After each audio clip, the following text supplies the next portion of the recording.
Black Beauty, Chapter 23, A Strike for Liberty. One day my lady came down later than usual, and the silk rustled more than ever. "Drive to the Duchess of B.'s," she said, and then after a pause, "Are you never going to get those horses' heads up, York? Raise them at once, and let us have no more of this humoring and nonsense." York came to me first, whilst the groom stood at Ginger's head. He drew my head back and fixed the reins so tight that it was almost intolerable. Then he went to Ginger, who was impatiently jerking her head up and down against the bit, as was her way now. She had a good idea of what was coming, and the moment York took the rein off the terret in order to shorten it, she took her opportunity and reared up so suddenly that York had his nose roughly hit and his hat knocked off. The groom was nearly thrown off his legs. At once they both flew to her head, but she was a match for them and went on, plunging, rearing, and kicking in a most desperate manner. At last she kicked right over the carriage pole and fell down, after giving me a severe blow on my near quarter. There is no knowing what further mischief she might have done, had not York promptly sat himself down flat on her head to prevent her struggling, at the same time calling out, "Unbuckle the black horse! Run for the winch and unscrew the carriage pole! Cut the trace here, somebody, if you can't unhitch it!" One of the footmen ran for the winch, and another brought a knife from the house. The groom soon set me free from Ginger and the carriage and led me to my box. He just turned me in as I was and ran back to York.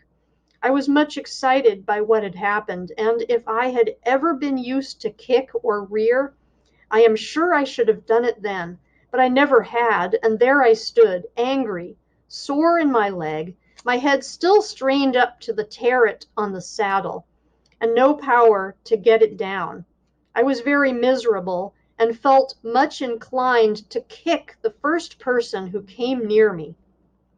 Before long, however, Ginger was led in by two grooms, a good deal knocked about and bruised. York came with her and gave his orders, and then came to look at me. In a moment he let down my head. "Confound these bearing reins," he said to himself. "I thought we should have some mischief soon. Master will be surely sorely vexed, but there, if a woman's husband can't rule her, of course a servant can't, so I wash my hands of it. And if she can't get to the Duchess's garden party, I can't help it." York did not say this before the men. He always spoke respectfully when they were by.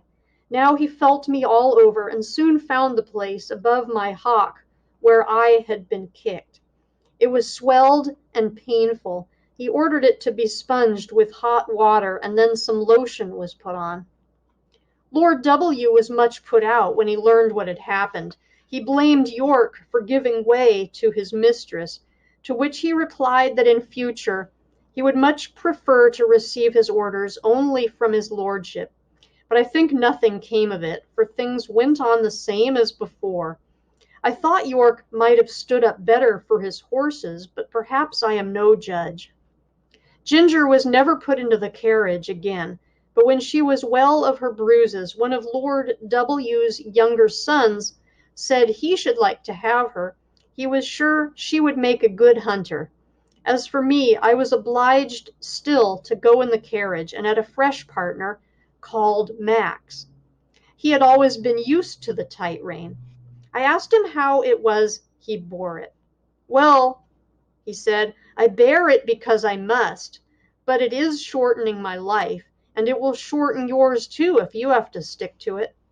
"Do you think," I said, "that our masters know how bad it is for us?" "I can't say," he replied, "but the dealers and the horse doctors know it very well. I was at a dealer's once who was training me and another horse to go as a pair. He was getting our heads up, as he said, a little higher and a little higher every day. A gentleman who was there asked him why he did so. "Because," said he, "people won't buy them unless we do. The London people always want their horses to carry their heads high and to step high. Of course it is very bad for the horses, but then it is good for trade. The horses soon wear up or get diseased, and they come for another pair. That, said Max, is what he said, in my hearing, and you can judge for yourself. What I suffered with that rain for 4 long months in my lady's carriage, it would be hard to describe, but I am quite sure that had it lasted much longer, either my health or my temper would have given way. Before that, I never knew what it was to foam at the mouth, but now the action of the sharp bit on my tongue and jaw, and the constrained position of my head and throat always caused me to froth at the mouth, more or less. Some people think it very fine to see this and say, what fine, spirited creatures! But it is just as unnatural for horses as for men to foam at the mouth. It is a sure sign of some discomfort and should be attended to. Besides this, there was a pressure on my windpipe, which often made my breathing very uncomfortable. When I returned from my work, my neck and chest were strained and painful, my mouth and tongue tender, and I felt worn and depressed. In my old home, I always knew that John and my master were my friends, but here, although in many ways I was well treated, I had no friend. York might have known, and very likely did know, how that rain harassed me, but I suppose he took it as a matter of course that could not be helped. At any rate, nothing was done to relieve me.